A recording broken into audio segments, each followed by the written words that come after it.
by interfering electric field and acoustic field together. So in this talk, I first show you, or introduce you the concept of acoustoelectric effect, the phenomenon, the theoretical aspect, the quantum validation, and then the more recent in vivo validation that we have done demonstrating neuromodulation in vivo with this acoustoelectric effect, as well as its potential limitation and potential role in ultrasound neuromodulation. I will then after that zoom out at the end and talk about the neuromodulation effect. So an acoustoelectric effect, this is electrolytic effect, i.e. is a conductive solution, as opposed to the piezo effect, which is very established in solid state physics. Here we have ions. When we apply pressure fields into the ions, the pressure changes the density as well as the mobility of those ions. That changes the effective conductivity and the solution situation, which then affect the propagation or affect any electric field that exists in this region. That is the acoustoelectric effect. In order to describe it mathematically, the governing equation are the following. So the acoustic field causing the change in conductivity, that change was empirically defined. The delta sigma change in conductivity is proportional to the conductivity of the tissue that we have, the existing conductivity, and the pressure with the coefficient, with the acoustoelectric coefficient K, which on the order between 0.1 to 1 divided by nanopascal. It's actually very small, as you can see. The electric field, so now we're applying external acoustic field, describe what it does to the conductivity. In the same time, we apply an external electric field into the tissue.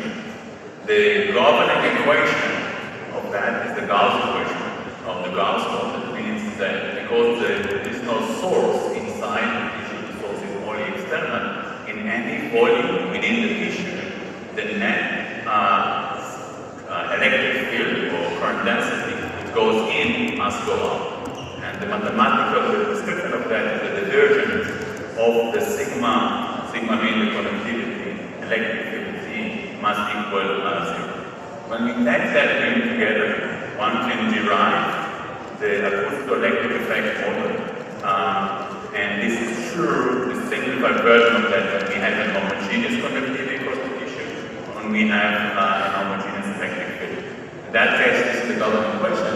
So the divergence of the acoustoelectric field, which is the new field generated by the perturbation of conductivity by the ultrasound, is equal to minus beta being constant, the gradient of the pressure multiplied by the electric field.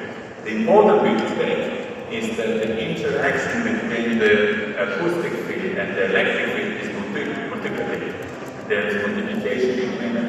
That means there is a frequency mixing phenomenon, i.e. the electric field is being generated at the acoustoelectric field has a frequency that equal to the different frequency and the sum frequency of the electric field. So we can simulate that, and this is the distribution, how it looks like. Those the acoustoelectric field is the electric field generated by the acoustic perturbation of the conductivity. So there is a concentric ring, if you look at the plane perpendicular to the propagation of the acoustic field, and as you can see here, this is what it looks like, and the axis on the plane of the propagation. This is when the electric field and the acoustic field are parallel. When the electric field is perpendicular to the acoustic field, the distribution is different. It's a dipole distribution, and the magnitude that is actually a factor of 4 lower. This is of course simulation to validate and measure the acoustoelectric field in phantom. So we apply an ultrasound here with this transducer. We apply an electric field locally and measure the effect on the local electric field. And here's the measurement. And you can see the propagation of the acoustoelectric field happening at the different frequency. And if we look at the different frequency on the perpendicular plane, we clearly see this kind of a radial concentric ring. The change in amplitude and the frequency corresponding to the different frequency of the electric field and the acoustic field. And if we use that now and apply, and let's say an acoustic field of 500 kilohertz, an electric field that is different from it by 10 hertz, this is 499.99 kilohertz, we can generate an electric field that is now oscillating at a low frequency, i.e. a frequency within the neon range. And that's the rationale to test whether we can use that now to drive your activity by generating such a high frequency with the electric field and acoustic field and driving the new activity at this frequency. So this is the setup. We're applying an ultrasound by 500 kilohertz. We're applying at the same time an electric field, as you can see here. We measure the electric potential that is generated at the brain. It's not the brain activity, it's the electric field that's generated there by the acoustoelectric effect. And we quantify the response, the neural response, via EMG, like in fact the motor cortex is generating multiple potential. Yeah, so here it looks like when we apply an ultrasound, so this will be the electric drive, this will be the ultrasound drive. We apply only ultrasound, there is an electric field that's being created at the brain level. When we measure the electric potential, we can go later what the potential driving of that. And there is an ultrasound response to the there's a multiple potential at the core level. When we apply electric field, in this example representative, we don't see any induced electric potential or EMG response. When we apply those together, we are seeing that there is a much larger evolved activity, and this representative one. Here we are applying the electric field and the acoustic field in the same frequency, 500 kilohertz and 500 kilohertz. Both of them, there's no different frequency. There's a DC, essentially, difference between them. Yeah.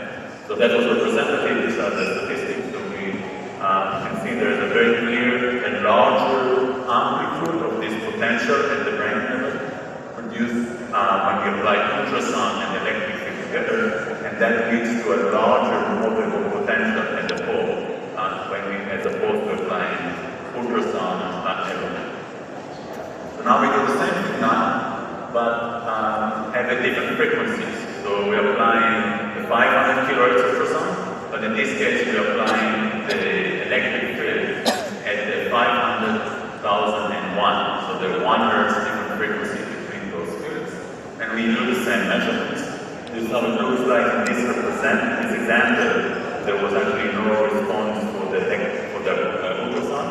When we applied that, there was, however, a response to the electric field alone, just representing the complexity of those experiments.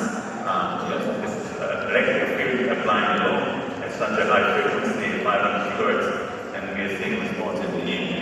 But when we combine it together, you can clearly see that there is an ability to drive the EEG activity, the flow, and the different frequencies. In this case, it's 1 hertz, as you can see here. These are example traces. These are the statistics on the group level. So we can see there is a clearly larger amplitude at 1 hertz of the electrical potential in the brain, as you can see here. And there is a larger multiple potential at 1 hertz at 84 when we combine the ultrasound and the acoustic field. As I mentioned before, when we apply ultrasound alone, we did see this electrical potential, That raises an interesting question: what is the horizon of that, and so on, and how that may affect the actual response of ultrasound. So to investigate it more systematically, we are adding this insulation sheet, as you can see here. This is an insulating sheet that insulating more electric field as compared to acoustic field. So that is what you can see at the thickness of the sheet. And the attenuation, we are using about 2 millimeters, so it's about 90% attenuation of the electric field and about 20% attenuation of the acoustic field. To compensate for that, when we have the sheet to make a proper comparison, we increase the ultrasound amplitude by 20%, ensuring it's not attenuated. So now we are looking on only ultrasound, we're applying only ultrasound stimulation. So we are using waveforms that are typically being used in ultrasonic neuromodulation. This is a 500 kilohertz carrier frequency. We applied it for about half a second, 25% duty cycle, and the pressure is about 1 megahertz. What you can see here, this is the response in black when there is no insolation. So we clearly see electric potential exists, and it's attenuated as expected by the insolation, and that was associated with attenuation of the multiple potentials. So there was a reduction of the neural stimulation when we attenuate the electric field originated in the transducer of the ultrasound. Yeah, so there's no electric field applied. We just apply ultrasound and so on. Yeah, this is at the group level, essentially demonstrating there's a clear reduction in the electric field that essentially coming from the large voltage we are using to drive the transducer at such a high frequency, leading to capacitive coupling from the gel into the brain of the animal. So we see large amplitude there that is associated with the larger reduction, or the reduction of the multiple potential when we suppress the electric field to come to the animal brain.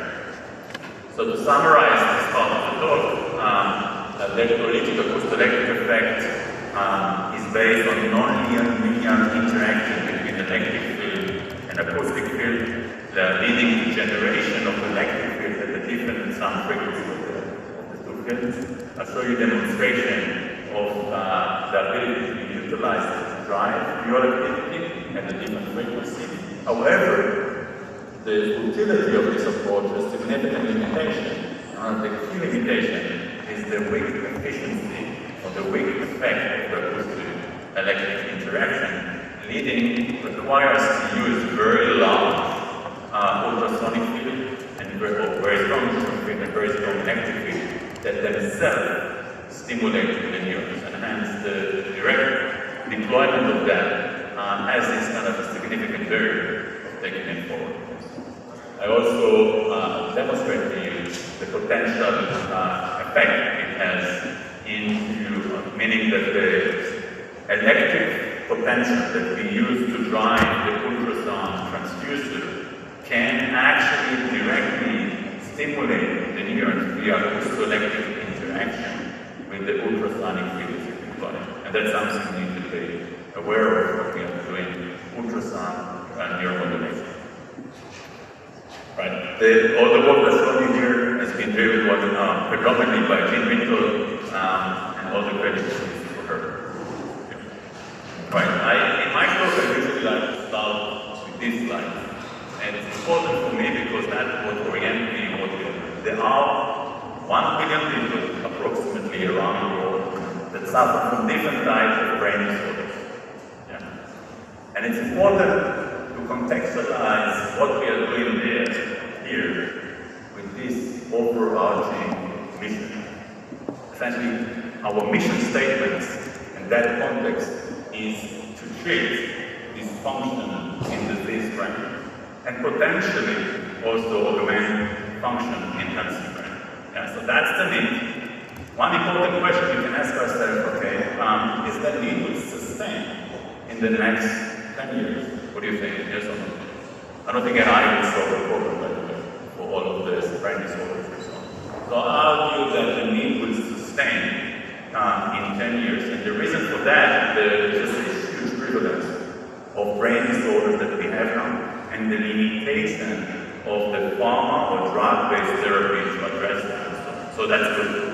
There's a clear need, there's a clear vision statement, and then it's important to reflect how well we have been doing it.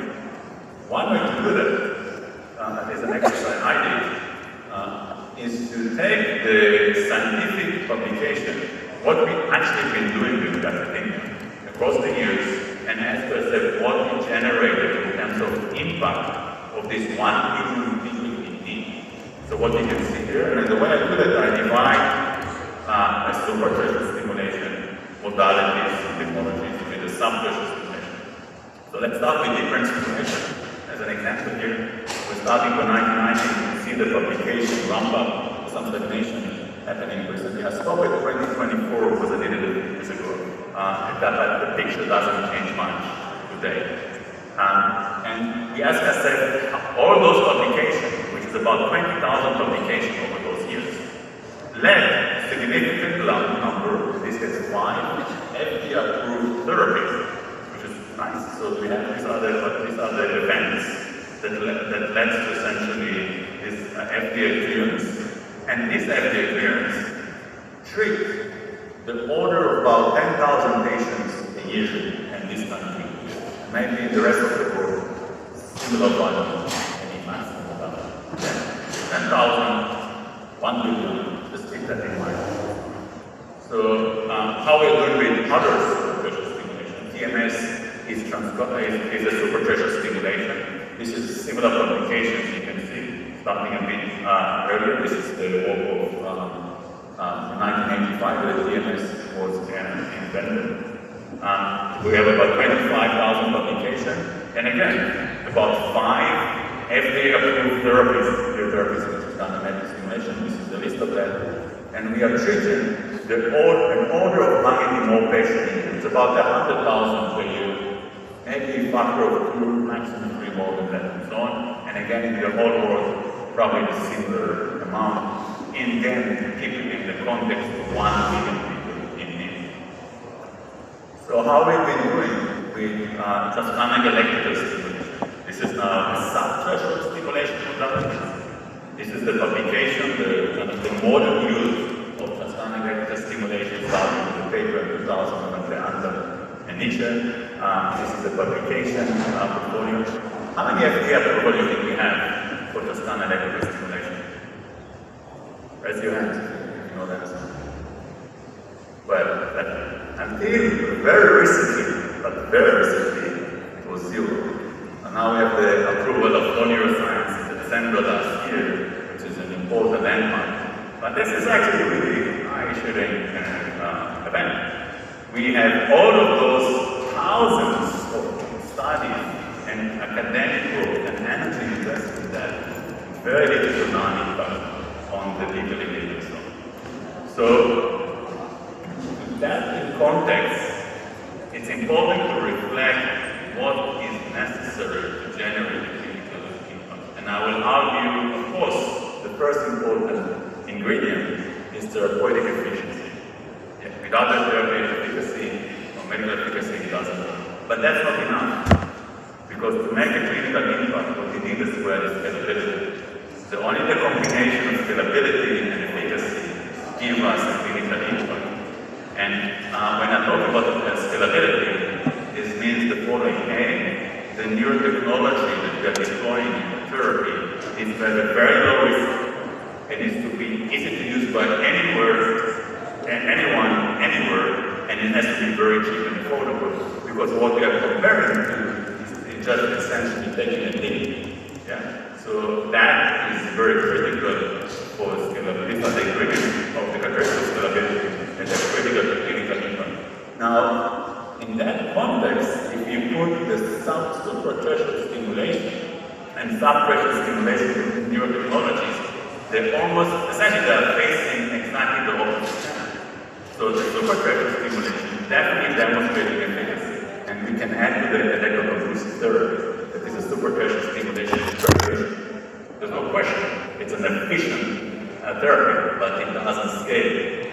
DBS is an efficient therapy, it doesn't scale. So that's the challenge they're facing. On the other hand, subpressure stimulation is a potentially scalable technology. You can build headsets that are very cheap that everybody can use by himself at home, as some of the companies have been doing. But we have had the challenge to demonstrate the clinical efficacy, or therapeutic efficacy, using subpressure neuromodulation and so on. And I will argue that the only way for non-invasive subpressure neuromodulation modalities is to move to precision neuromodulation. It's only the precision that will give us eventually the efficacy that then will get us into the clinical impact. And when I talk about precision, there are a few elements of it. One, and it's probably important, very important, easy to change, maybe not, is the mindset. We have to stop talking and looking at neuromodulation in a phenomenological way. We do X that leads to improvement of memory, that leads to acceleration of response time or not, and start to talk about mechanism of action that guides that otherwise we'll never make those progress. So that's one important thing, our mindset. The second one is, of course, the capabilities of neuromodulation. And we are talking about precision in terms of space. The temp interference is an example of that, to some degree for the ultrasound as well. Time is important, i.e. phase looking, synchronizing stimulation with the ongoing activity, exactly when to do that. Time is important. But that's not enough, because the other precision we need is a circuit motif precision. We are modulating circuits, and therefore the circuit motif is very important. And also precision in terms of quantifying the brain dynamics. We need to be more precise how we quantify the dynamics, the brain activity that underpin those diseases, and how we are changing them. And the last one is the deployment. And i.e., we need to be more precise in the way we deploy those neuromodulation and technologies, and not just believe that everything that we are taking a device, it does exactly what we are saying. To be precise when we design those experiments and we analyze the deployment and the mindset are potentially lowering for us to make improvement today. So again, keeping that in mind, the precision neuromodulation is the only way for us to achieve the mission statement to treat the augmented brain. Thank you for your attention.